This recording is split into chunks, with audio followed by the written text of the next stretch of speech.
Okay everyone, today's lesson is going to be on Fleming's left-hand rule. So this goes on from what we were talking about with electromagnetism and how you can produce an electromagnetic field around a wire, to start to look at how we can predict how a wire is going to move. So we want to answer the question today: why does a wire jump when it's placed in a magnetic field? So when you place a wire in a magnetic field at a right angle to the magnetic field, the wire jumps, and we can work out how it's going to jump using Fleming's left-hand rule. And this is again similar to the right-hand grip rule that we used the other day, but a little bit more advanced. So we want to be able to describe why the wire is going to jump, predict which way it's going to jump, and then we're going to calculate the force that is making it move based on the factors that can affect how it moves. So if we have a look at this sort of practical we would set up here, now I'm going to ask you to pause now and go to the video in the link here. I will pop the link in the description to the video, to this video, so go and watch that one, then come back to this one, because I will then show you why it's jumped, but this is an example of it actually jumping. Okay, so when you're ready, hopefully if you've watched that one, ready to go again, I will get started. So we've got a couple of things going on with this wire. First off, we've got a permanent magnetic field between the north and south pole of this magnet here.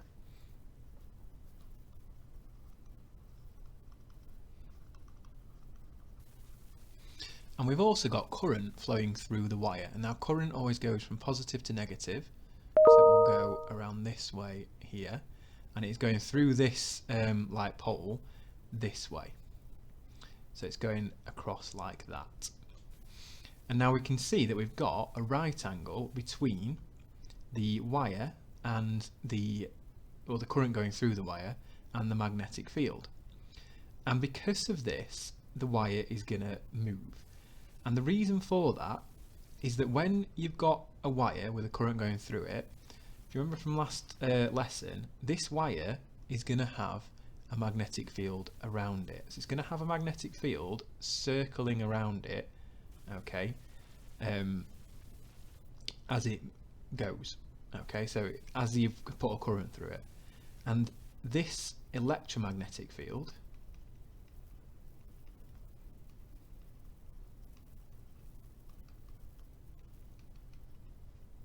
will interact with the permanent magnetic field. So kind of the three key points you're going to need for the next bit where you're going to answer a question are that there is a permanent magnetic field between the north and south pole of the permanent magnet. There is an electromagnetic field around the wire, and when placed at right angles, these two fields will interact with each other. Okay, so you can kind of see, because this one's spinning around, when it hits this magnetic field here, there's going to be an interaction. It's not going to repel, it's not going to attract, because this one's going in a circle, so it can't really repel or attract, but it's going to interact and something is going to happen. Okay, I'd like to pause the video again, and I'd like you to try and answer this question. So I want you to answer the question, why does the wire jump? And to answer that, I want you to say, what is there between the poles of the magnet? What does the wire produce when a current passes through it? And what happens when these two meet? So pause the video now and answer that question in your books in like a full paragraph. Okay, when we're ready then, I'll go through the answer to this question. So first off, between the poles of the magnet, there is a permanent magnetic field. So between the poles of between the north and the south pole of the permanent magnet, there is a permanent magnetic field. When a current passes through the wire, an electromagnetic field is produced around it.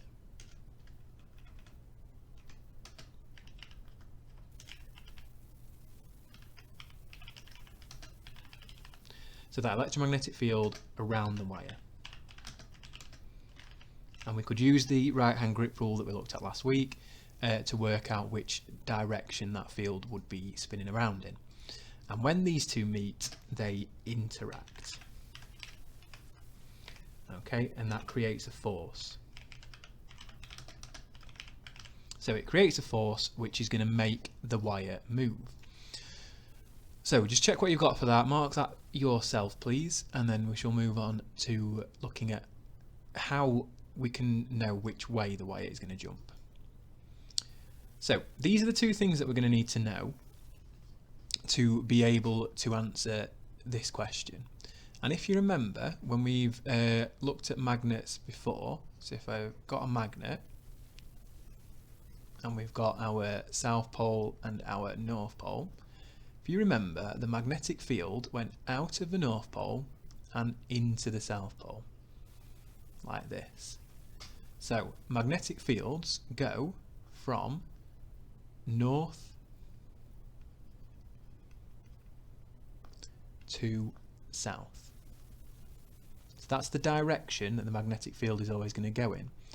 And the current, if you remember from last lesson, always goes from positive to negative. So when we did the right hand grip rule last week, we pointed our thumb towards the negative because that was the direction the current was going in. It points towards the negative. So the magnetic field always points to the south pole, so it goes from north to south, so it points to the south pole, and the current points to the negative, because it goes from positive to negative. And we can use this in what we call Fleming's left hand rule, and this is it. So we create a shape like this with our hands. So it's almost like with your first finger and your thumb, pretend you're like shooting a gun like you do when you're a child. Okay, so you make like a pretend gun sort of sign with your hand. Then you stick your middle finger out at a right angle to your first finger. And this allows you to predict which way the movement of the wire is going to go. And if we remember it like this, and I want you to do a diagram of this and write this down next to it to help you remember. If you remember that the first finger shows you the field, the magnetic field. Your second finger shows you the current, so second current. And your thumb shows you the movement. So thumb movement, first field, second current. And I'll go on to show you exactly how this works in a second. Right, so now we're going to try and show you how we can apply Fleming's left hand rule to decide which way a wire is going to move. So I've got my little hand camera down in the corner, hello. And hopefully for using this, I'm going to try my best to show you how we can work out which way the wire is going to move. So following what we know from our left hand rule, and following what we know from which way the current and magnetic field are going to go, we can start to add things onto here to kind of work out eventually which way is the wire going to jump. So for the start, we want to think about which way is the magnetic field going. So it's going to go from north to south. So it's going to go across here in this direction. So you can see there your magnetic field lines going from the north pole to the south pole. And the current is going to go from positive to negative, so it's going to go in this direction through the wire. And we can see that they are perpendicular to each other. We've got those like at a right angle to each other, and that's important because that then allows us to work out, it allows the wire to actually move. So what we do with this now then is we use our hand and our left hand rule, so you can see where my hand is going here, and we're going to try and just do it one finger at a time. So first off, I'll go with my first finger as my field. Okay, so my first finger, my magnetic field, is going to go from north to south. So you can see that's pointing the same direction as the north to south magnetic field. Then I point my second finger out, my current, and I line that up with my current, so that is going that way. And then you just stick your thumb up, and that'll tell you where the wire is going to go. So you can kind of see that my thumb's pointing up out of your screen, and that's what the wire is going to do. So the wire is going to jump, like, it's hard to draw the arrow on, but up out of your screen. So if you were asked this question, you would say that the wire is going to jump up, and if it was on an exam question, you'd say out of the page. Okay, so moving on from that, if we have a different example here, so this time the current is going into the page. So we've got a cross section of a wire this time. So this is a wire that's been cut in half and is going, so the actual wire is going into the page, kind of like that way. And that's the way the current's going. But again, we've got our magnetic field going from north to south across here. Okay, and we know our current is going into the page. So again, with my hand, I point my first finger for my field going north to south. My second finger, my current, is going into the page. So can you see that I've got that is pointing downwards straight into the page, and that's going to tell me that my wire is going to actually move in this direction here. So my wire is going to move to the right. Now, just one more example to show you before you can then go and have a go at a few of these yourselves. This one creates a bit of a problem for me because of the way I've got my hand situated and because of the way it is on the screen. Because if I try and put my hand to point from north to south, it makes it really awkward. Okay, and this comes up a lot. So if you're in a test and it doesn't work, there's quite a simple way of dealing with this, and that is to take your piece of paper and turn it upside down. Okay, so if you sat in an exam and you can't do it because your hand doesn't move that way, turn your piece of paper upside down, and now you can see I can go north to south, positive to negative that way, and then my thumb is going to point down into the screen, so it's going to go down the wire. So, it's going to go into the page. So don't think that just because if you can't move your hand in the right position, okay, so if I can't get it so my hand's going upside down, don't try and break your wrist, just turn your page round. Okay, just turn your page round whichever way you need it to go. You've got, when you're actually doing this for real, it's going to be on a piece of paper. Obviously, don't try and tip your monitor upside down because that might not work so well. But when you're doing this on a piece of paper, turn your page round, and it makes it really easy to do. We're going to have a look now at what different things can affect how the wire is going to move. So I want you to have a go at this before I tell you the answers, basically. So I want you to pause the video and write your answers down for this before you move on to then me going through it, and see if you get it right. So think about what things could affect the force making the wire jump. So what things could affect how much the wire is going to move, so making it move more or less. And then what could we do to make the wire move the opposite way? Okay, so pause the video now, try and answer those two questions, and then press play when you're ready and I'll go on to show you. So you should have gone through and written your answers down now, and I'll go through what your answers should be now. So first off, thinking about what we could do to make it move more. Okay, so question number one said, what things could affect the force making the wire jump? So one of the first things we could do is, let's say we had a potential difference of 2 volts between the positive and the negative. If we up that to 4 volts, we're then going to go from having a little bit of current to having a lot of current. And the more current you've got going through the wire, the more it's going to be able to move. So the factors affecting it move, number one would be the current. The next thing we could think about is the actual magnet, the permanent magnet itself. Okay, so the current makes the wire move more because it creates a stronger electromagnetic field. But if we could go from having a weaker magnet, if we swap this magnet out with one which is stronger, which has got more magnetic field lines and what we call a magnetic field density, then it's going to make the wire move more as well. So the second thing we could have is a stronger magnet. And the third one, if we made the magnet wider, because the stronger magnet means that it's going to be more dense, but we could also just make the magnet a bit wider. So as in, if we made the magnet, if we made it two magnets, there's going to be more of a magnetic field where the wire is. Okay, so what I kind of mean by that is the length of the wire inside the magnetic field is going to affect how much it's going to move. So the length of wire,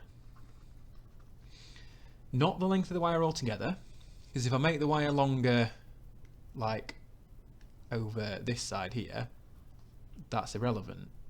But if I make more of the wire go inside the field, which another way I could do that is by like squashing more wire into it and coiling it up a bit, that's going to make it move more.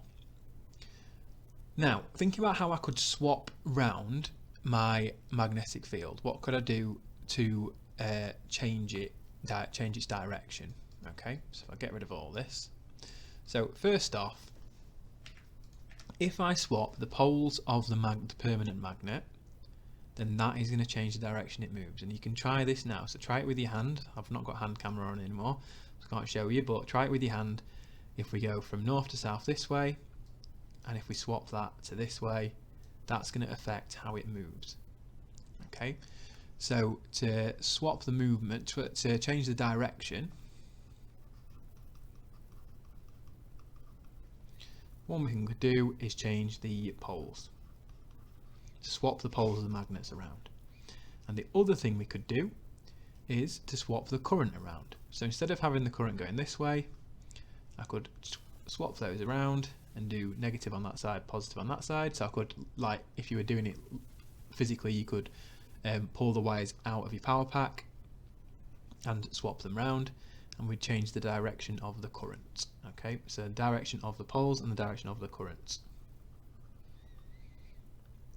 So just to kind of give you the full answers for those then.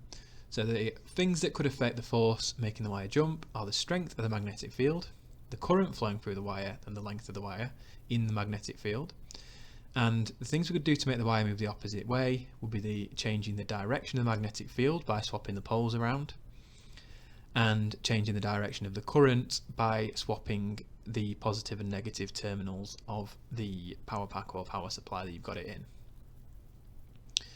Now, thinking about these three particularly though, if we know these three things, the strength, the current and the length, we should be able to calculate the force. And if you think about how these affect each other, if you have a stronger magnet you get more force, a stronger current you get more force, and more length of wire within the magnetic field, you're also going to get more force.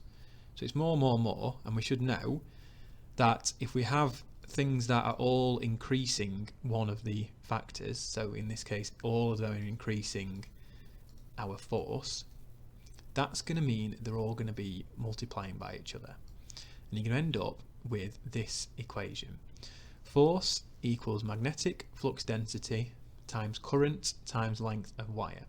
So flux is another word for field, so like the strength of the magnet. We know force is measured in newtons. We don't know this yet, this is a new one. Magnetic flux density is measured in teslas. Current is measured in amps or amperes, and length of wire is measured in meters. So obviously some of these you might have milliamps, centimeters, you can get like kilonewtons and kiloteslas even, things like that. So just to go through the symbols, we've got force is obviously F equals, magnetic flux density is B, current is I, and length of wire is L, but it's a lowercase l. So this kind of often gets called F-bill, this equation. Force measured in newtons, that's a capital N. Teslas is a capital T, these are pretty straightforward.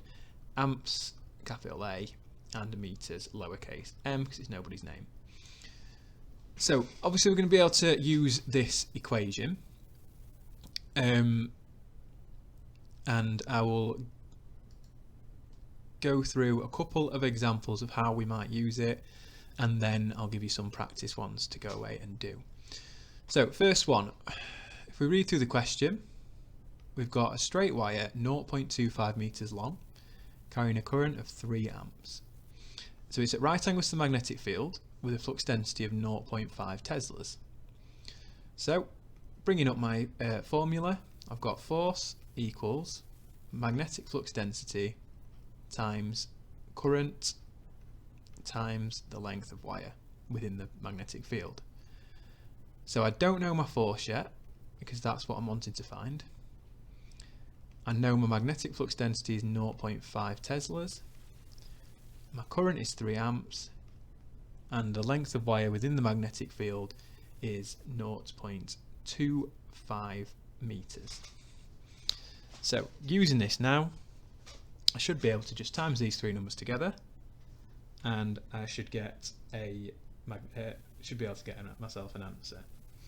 Okay, so if I just type into my calculator, 3 times 0.5 times 0.25, I get an answer of 0.375. So force equals 0.375 newtons. So that's a straightforward, just timesing them together. Next one. This time I am wanting to work out the force that is acting on the wire, but I've got a few more complicated things here. So this time I've got a length of 60 centimeters, a current of 1.5 amps, and my magnetic field is 6 times 10 to the minus 2 Teslas. Okay, so I'm going to have to do a little bit more with this because I've got a few things that are different. So first one being, I've got my length in centimeters, so I need to divide by 100 to give me 0.6 meters. Then I've got my current, which is in amps, and that's absolutely fine. And then I've got my magnetic field strength in standard form, but that shouldn't be a problem. We should just be able to use that as normal. So again, I'm using the same formula, force equals magnetic field density, magnetic flux density, sorry, times current times the length of the wire. So my force equals 6 times 10 to the power of minus 2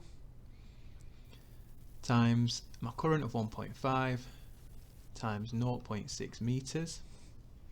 Okay, and again, just type that into my calculator.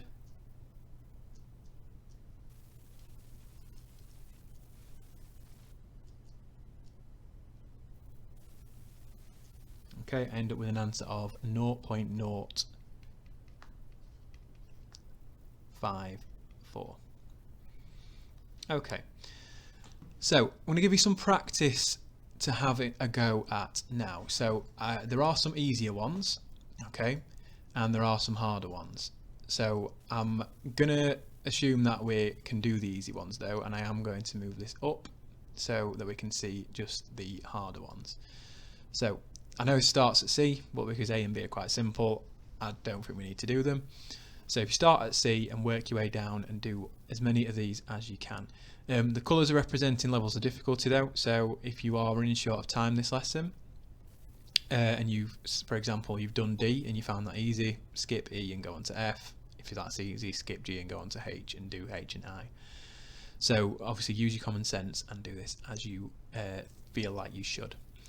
Okay, after that, if you send your answers through to me, and then I can see how you've got on for everything for this lesson. I'm not going to give the answers away for these on here because I want to have a look at them. Okay, so if you send them through to me. All right, after that, that is end of lesson, so video should finish.